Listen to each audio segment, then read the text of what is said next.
নুরুদ্দিন কাসিমি রহমতুল্লাহ এই কথাটা বলতেন যে আসলে আমরা বুঝি না, বিশেষ করে আমি এই কথাটা ইয়াহিয়া মাহমুদ সাহেব থেকে শুনছি। কারণ বা তখন ওনার মুখের তাকিয়া কালাম ছিল খোকা, যখন এই কথাটা বলেছেন খোকা কি কোরআন টিমের বই পড়ো তোমরা, বই যতগুলি আছে ক্লাস 10 পর্যন্ত যত বই আছে বন্ধের সময় বই শেষ করে ফেলি।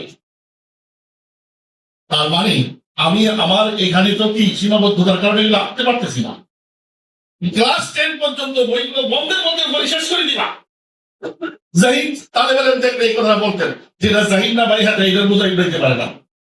তাহলে আমাদের চিন্তা, আমাদের আকামেরদের চিন্তা, হযরত মাদানী রহমতুল্লাহ আলাইহিকে, হযরত মাদানী রহমতুল্লাহ আলাইহি তার ছেলে আরশাদ মাদানী এবং আসাদ মাদানী দুইজন বড় দুইজনকে অঙ্ক চাঙ্গ গণিত শিক্ষা দেওয়ার জন্য কলকাতা থেকে হিন্দু মাস্টার ভাড়া করে নিয়ে দেওবন্দের 3 গুণ বেতন দিয়ে হিন্দু মাস্টারকে ওখানে দেখে তারপরে কি করছেন মাদানী রহমতুল্লাহ আলাইহি গণিত সাথে তাদেরকে পারদর্শী করে তুলছেন। কেন দারুল দেওবন্দের গণ্ডির ভিতরে সেই সীমাবদ্ধতার কারণে এগুলা কি নিয়ে আসা সম্ভব না।